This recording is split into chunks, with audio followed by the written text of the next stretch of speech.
Hello po, good morning po sa ating lahat. Welcome back na posting YouTube channel. For today's video, atin pong pag-uusapan yung tanong po ng ating pong subscriber. Yan po, kung pwede ba pakastahan yung inahing baboy po, naglulugon po mga kaibigan. So kung kayo po ay mahilig po sa palaga ng mga baboy o kahit anong hayop o pangkabuhayang pag-agrikultura, mag-subscribe lang kayo sa aking YouTube channel.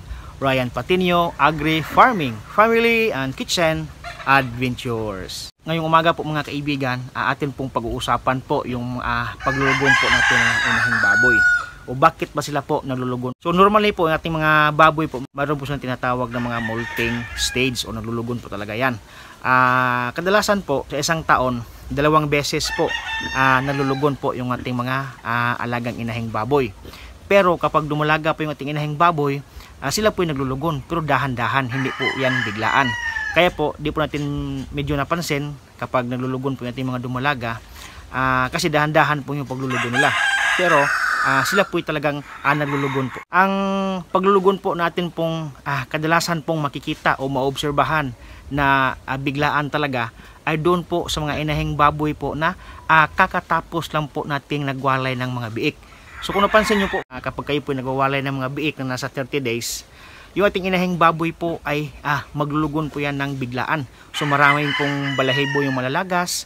Makikita po natin yan doon po sa sahig ng ating kulungan, ating mga alagang inahing baboy. So yan po yan ay normal lang po na nangyayari yan sa ating mga inahing baboy. Lalo na kapag kakatapos po natin nagwalay ng mga biik. Kasi po habang nagpapadede pa lang tayo ng mga biik sa ating inahing baboy, lahat po ng vitamins, nutrients at mga minerals po na nanggaling po sa ating inahing baboy ay nakukuha po ng mga biik sa pamamagitan ng pagdede nila sa ating inahing baboy. Kaya importante talaga na habang tayo po ay nagpapadede ng ating mga biik sa ating inahing baboy, pagkatapos manganak ng ating inahing baboy, magturok tayo ng vitamin B complex 5 ml po mga kaibigan, at saka vitamin ADE 5 ml din po mga kaibigan. Ito po ay nakakatulong po sa pag-supplements ng mga vitamins at saka minerals doon po sa inahing baboy habang sila po ay nagpapadede. Ako po ay nagtuturok sa ating mga inahing baboy at 2 days pagkatapos mong manganak. 5 ml po yan bawat isa, vitamin ADE at saka vitamin B complex. Then after 20 days po mga kaibigan, ako din po ay nagtuturok naman ng 5 ml din ng vitamin B complex at saka vitamin ADE.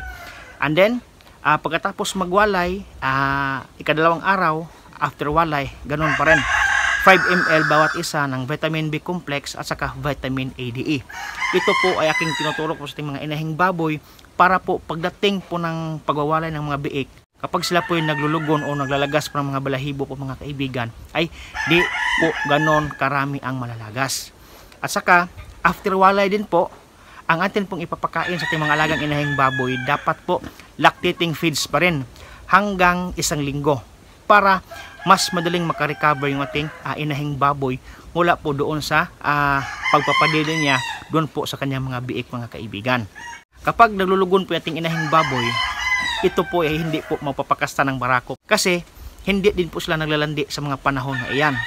Kapag meron pong mga inahing baboy na naglandi at saka naglulugon, hindi pa rin yan po magpapakasta kasi yung balat po nila ay medyo masakit dahil mayroon pong mga maliliit po na mga balahibo o buhok po na tumutubo o kakatubo pa lang. Kaya medyo masakit po yung bandang likuran ng ating inahing baboy o yung mga area kung saan po mayroon pong bagong tubo na mga balahibo po mga kaibigan. Yan po yung rason kung bakit po hindi po nagpapakasta yung ating inahing baboy kapag sila po ay naglulugon.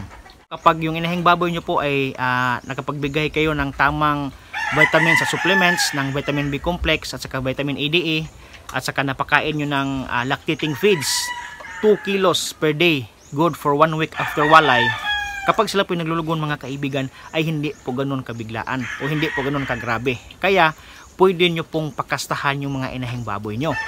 Minsan nga ako dito sa farm, ako po'y nag-EI sa aking inahing baboy at saka week after siya po'y naglulugon. Pero nagpapasalamat naman ako kasi po siya po'y nagbubuntis ng 12 biik ang kanya pong inaanak po mga kaibigan.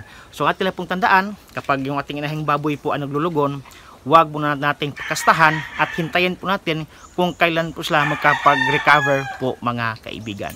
So yan po yung ating vlog ngayon at sana naman po ito nakapagbigay sa inyo ng konting kanon tungkol po kung kailan pwede pakastahan ang mga inahing baboy na naglulugon po mga kaibigan.